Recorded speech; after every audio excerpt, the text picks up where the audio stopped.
नमस्कार, मी इक्बाल रेटरेकर आणि आपण पाहत आहात सकलम. गोकुळमध्ये सत्ता महायुतीची असल्याचं सांगण्यात येत आहे, परंतु गोकुळवर लेबल महायुतीचं, पण प्रत्यक्षात गोकुळचे खरे कारभारी काँग्रेस, राष्ट्रवादी व महायुतीतील निवडक घटक पक्षातील नेते असल्याचं पाहायला मिळतंय. यामध्ये भाजपच्या नेत्यांना कुठे स्थान मिळताना दिसत नाही. हीच खरी भाजपची सल आहे. त्यामुळं एकूणच काय तर महायुतीच्या आडून काँग्रेस, राष्ट्रवादी गोकुळ दूध संघाचा कारभार पाहत आहेत. हे आता नव्यानं सांगण्याची गरज नाही. हे उघड गुपित असून भाजपच्या नेतृत्वाला देखील लक्षात आले. त्यातूनच ही सत्तेची लढाई सुरू झाली आहे. गोकुळ दूध संघावर अवलंबून असणारे 5.5 लाख दूध उत्पादक व त्यांच्या भोवती फिरणारे जिल्ह्याचं अर्थकारण ही खरी गोकुळची ताकद आहे. ती टिकणं आवश्यक आहे. परंतु सहकार म्हटलं की राजकारण आलं. त्यामुळेच गोकुळभोवती सत्तेच्या राजकारणाची गणितं फिरत असतात. कोल्हापूरच्या सर्व राजकारणाची मुळे गोकुळशी जोडली गेली आहेत. हे सांगण्यासाठी कोणत्या ज्योतिषाची गरज नाही. त्यामुळेच भाजपची नजर ही आता गोकुळवर रोखली गेली आहे.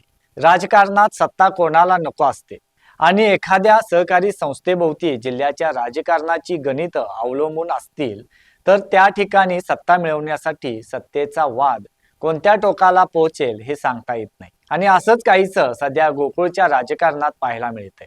कारण गोकुळवर सत्ता मिळवणं हे भाजपचे ध्येय आता लपून राहिलेलं नाही. आणि त्यामुळंच आता महायुतीतील भाजप आणि राष्ट्रवादीमध्ये अंतर्गत कलह पाहायला मिळतोय. आणि त्यातूनच मंत्री हसन मुश्रीफ आणि चंदगडचे आमदार शिवाजीराव पाटील यांच्यातील आरोप प्रत्यारोप आणि त्यामुळं महायुतीमध्ये नेते एकमेकांच्या विरोधात उभारल्याचं चित्र दिसत आहे. हसन मुश्रीफ आणि शिवाजीराव पाटील यांच्यातील संघर्ष इतका टोकाला गेला की यामध्ये इतर नेत्यांना मध्यस्थी करावी लागत आहे. आमदार शिवाजीराव पाटील मुख्यमंत्री देवेंद्र फडणवीस यांचे निकटवर्तीयांपैकी समजले जातात. काही दिवसापूर्वी उच्च व तंत्र शिक्षण मंत्री चंद्रकांत पाटील यांनी बैठक घेऊन हसन मुश्रीफ आणि शिवाजीराव पाटील यांच्यात मध्यस्थी करण्याचा प्रयत्न केला. आता यामध्ये पालकमंत्री प्रकाश आंबेडकर यांनी देखील एंट्री केली आहे. महायुतीमधील भाजप राष्ट्रवादीमध्ये डॅमेज कंट्रोलसाठी पालकमंत्री आंबेडकर यांनी प्रयत्न सुरू केलेत. आणि म्हणूनच पालकमंत्री प्रकाश आंबेडकर यांची शिष्टाई यशस्वी होणार काय याकडे अपेक्षेनं पाहिलं जातंय.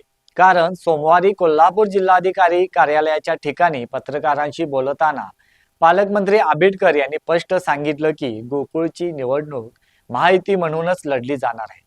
गोकुळमधील सर्व गैरसमज दूर होतील, मंत्री हसन मुश्रीफ आणि आमदार शिवाजीराव पाटील यांच्यातील वाद मिटेल आणि निवडणूक महायुती म्हणूनच लढली जाईल असं वक्तव्य त्यांनी केलं. याशिवाय येत्या 2 दिवसात या संदर्भात बैठक घेण्यात येणार असल्याचंही आंबेडकर यांनी सांगितलं.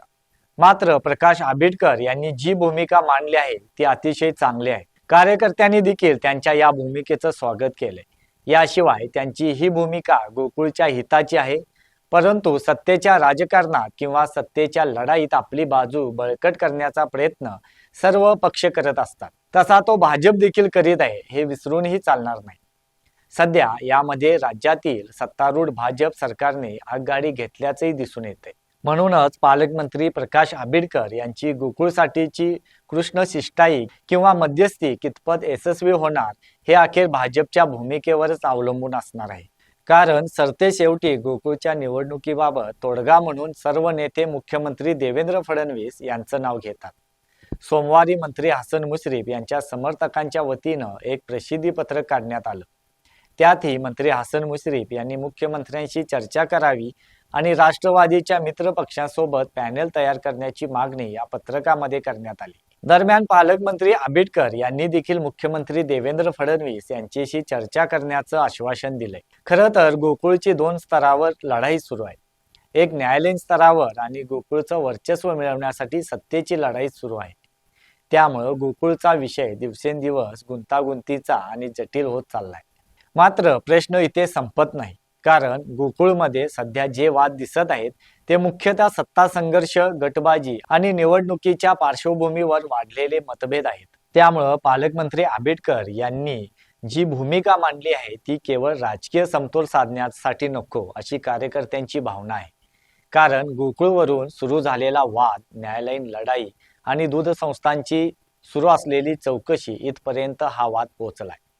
त्यामुळे गोकुळच्या सत्ता संघर्षावरून निर्माण झालेला वाद आणि तो मिटवण्यासाठी इतके दिवस सुरू असलेल्या जोर बैठका जनतेनं पाहिल्या आहेत.